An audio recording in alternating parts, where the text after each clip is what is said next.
Hi, I'm Axel Stark, Executive Director of the Greater Grove Hall Main Streets. We're an organization committed to promoting a diverse, vibrant, and innovative business district. Today I have with me Eric Strotter, Chair of the Neighborhood Development Corporation, as well as the Greater Grove Hall Main Streets, and Charles Clemens, owner and radio personality of Touch 106.1 FM. Being in the spirit of Black History Month, I figured I'd bring in two prominent black, one's a former business owner, one's a current business owner, and I was hoping we could get a sense of what led them to business and why was it important to be in business and really start the conversation. So can we start with you, Eric? What led you to business? Well, it's actually because of the way that I was brought up through the Nation of Islam, that I was taught to do for self.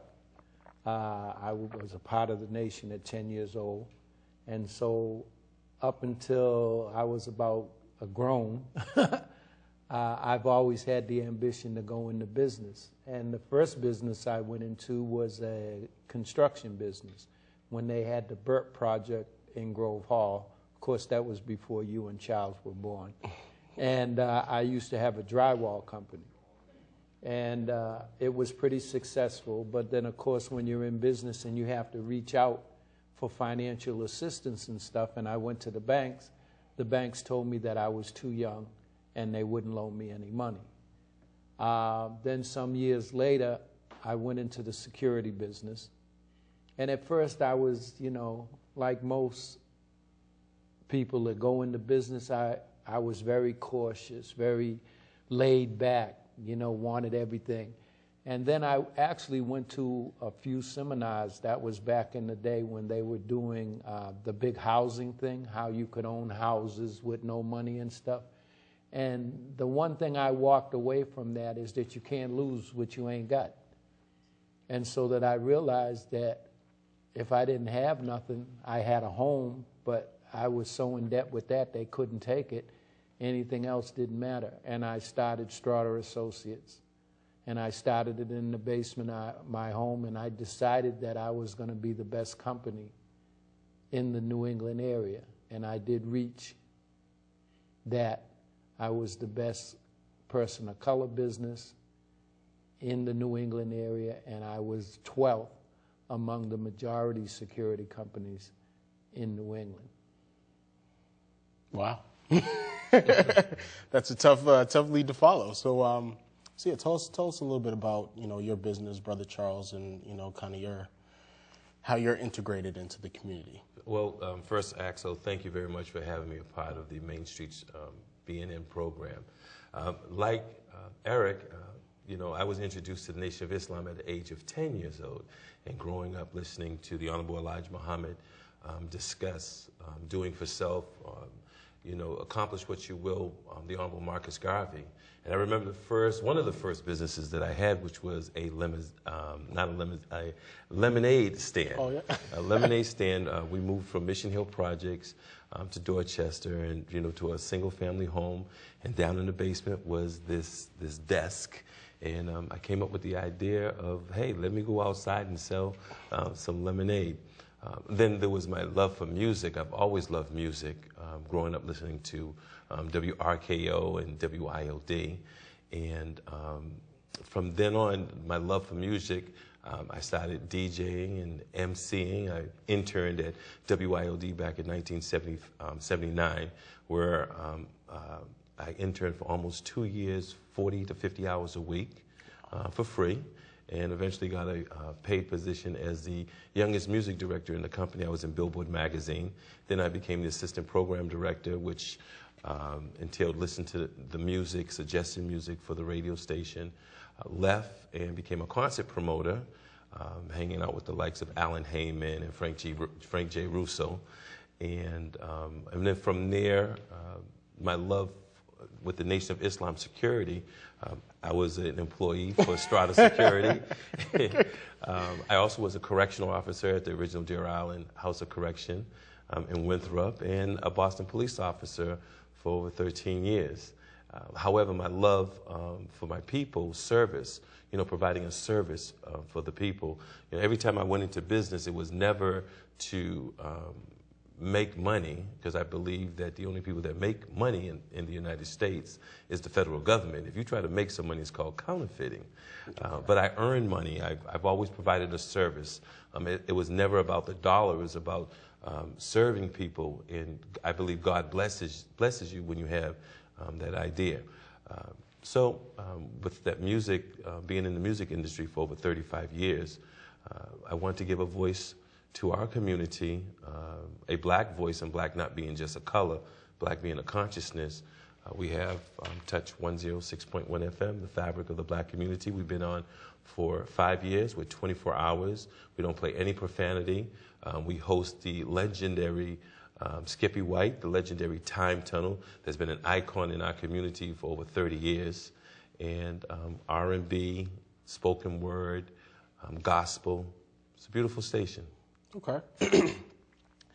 In our listening audience, there's a lot of people who are potential entrepreneurs and are thinking, it's a tough time to get a job. Why don't I just start a business and employ myself? And what are some of the strategies?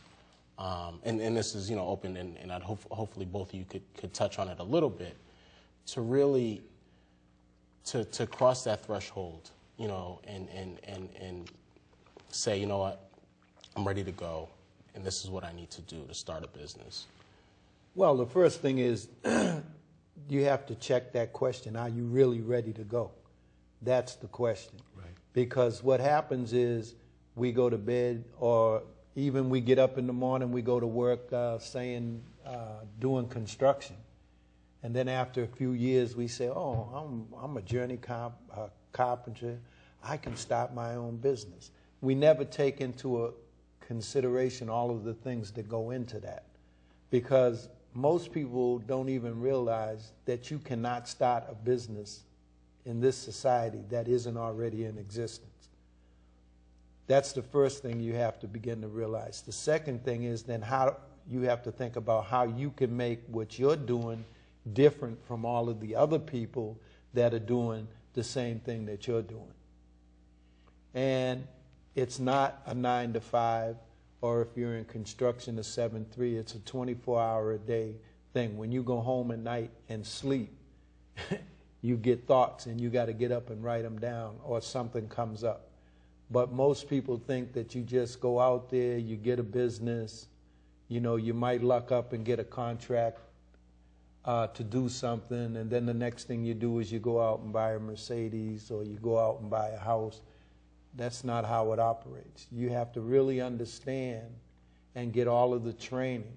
And in most cases, for us as people of color, when we get into business, we have to keep a part-time job in order till we build our business and, to the point where it can support us.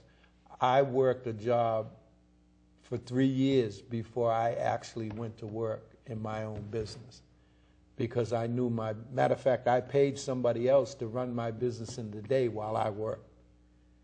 And so sometimes you have to look at those things. It's not a thing of where, okay, I got a business and I'm not going to work for nobody, and it's just not realistic. I would agree with Eric. The training is very important. I remember my mother when my mother would talk to an adult. Why don't you mention who your mother is? My mother is Sister Virginia. Give her a plug, right? She's going to be looking at us. My mother is Sister Virginia, Executive Director of the Neighborhood Development Corporation of Grove Hall. And she raised 5 children. I'm the oldest of 5. And I remember my mother standing and talking to adults. And I might have been about 10 years old again, or 7, somewhere around there. And I remember living in Mission Hill, Annunciation Road, 34 Annunciation Road. And while she was talking to another adult who happened to live upstairs on the 3rd floor, I remember her saying to me, "Charlie, mind your business. Mind your business." I'm like, wow, mind your business. As I got older, I understood that you are your first training field. You, as an individual, you are the business. You have accounts receivable and you have accounts payable. You go out and work, you receive a check, then you have bills to pay. I believe that once you manage and you understand how to manage yourself, then that's when you can go out and step forth and start another business. And that business would be something that the gift that God has given you. God has given each and every one of us a gift. Find out what your passion is. Don't try to copy somebody else, but find out what your passion is. And as Eric said, make sure that you have a product that's different and unique from somebody else. Well, with Touch 106.1 FM, we have a unique product. What is that product? It's 24 hours and it's profanity free. Who would ever think about having a radio station that's profanity free in beautiful uptown Grove Hall that's 24 hours? Now that's a task. People love it. It's a family-oriented business. We have listeners from 2 years old that calls in, all the way to 102 years old that calls in. So again, you are a business. Learn to manage yourself and have that discipline, to make sure that you have that money coming in, more coming in than what's coming out. And then once that happens, then you can create that other business. Eric talked about having another job. Well, as I was a police officer, I had my limousine service, First Choice Limousine Service. I ran that for over 19 years because I knew as a black man in society, a lot of times black employees get suspended without pay pending investigation, as opposed to a Caucasian or European who would get suspended with pay pending investigation. So what I would do, I had to have a safety net.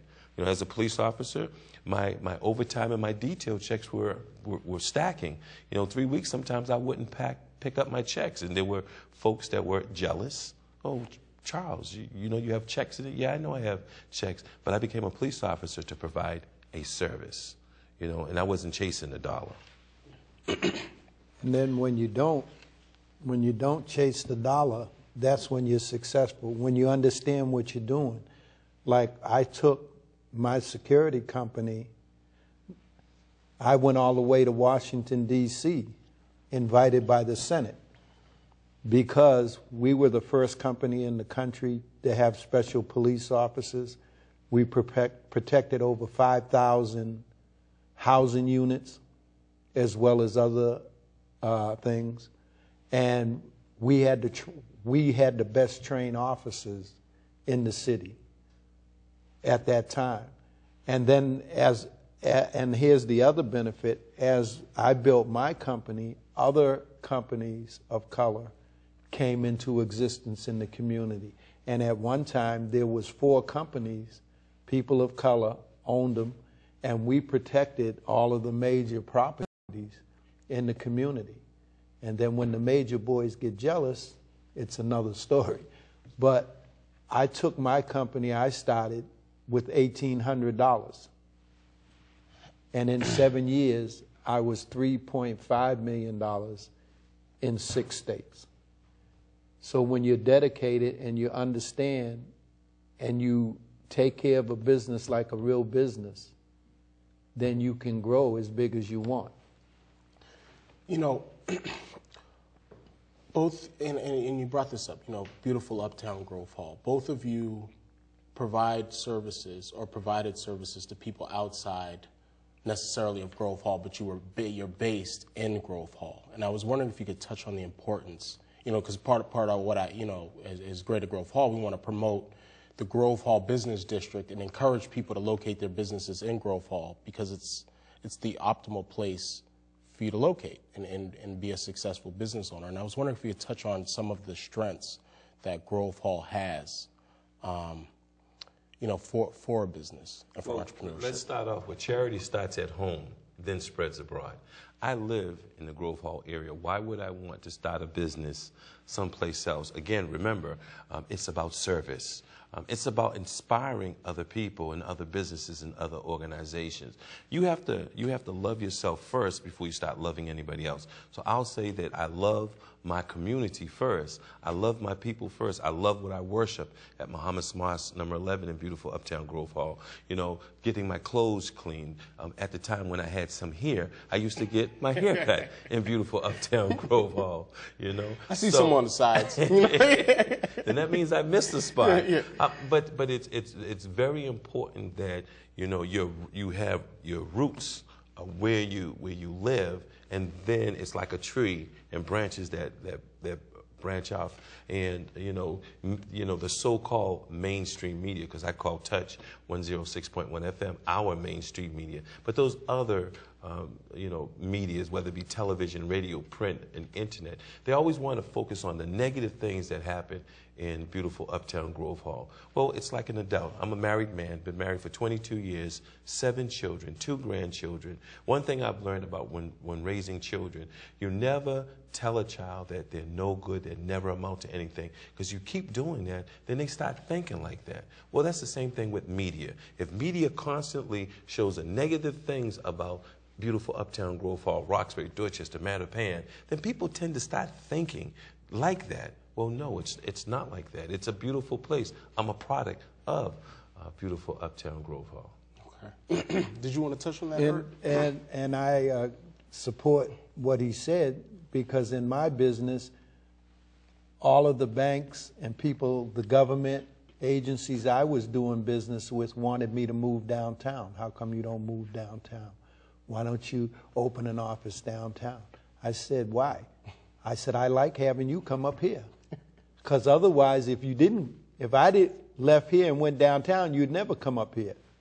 So that's how you build. We have to be proud of where we are, who we are, and we have to steadfast. We can't get bought out or forced out or get razzled and dazzled with, other things. Here's a place down on Franklin Street or down on Milk Street or in the financial district. No, I made the banks, I made the government, both federal and state and city, come to Grove Hall to do business. I employed people from Grove Hall. And also, Axel, it's about a commitment. It's about a commitment to the community. How committed are you to the community? How committed are you to inspire someone who's young so that you can create this legacy that lives on past, once you leave this place? And that's really important. If I can go back to one of the businesses that I have, because I'll call myself a serial entrepreneur. One of the businesses I had was First Choice Limousine Service. What I will say to your viewers is that look at the other big companies and look at how they operate. Look at their slogans. Read their mission statements. And one in particular, McDonald's, if I can use McDonald's on the radio, they wanted a customer for life. So you know what they did? They created the Happy Meal. So now they cater to children. You have 2-year-olds that say McDonald's. That's before they know the alphabet. It's right. Was it Mom? No, he said McDonald's. So based on that, with my limousine service, I had to think about a customer for life. So I created Baby's First Ride Home from the Hospital, where we picked up babies from the hospital in a limo, red carpet, gave them gifts. I mean, what a proud father, a grandmother. And then once that child was time for their first communion or their baptism, they call First Choice Limousine Service.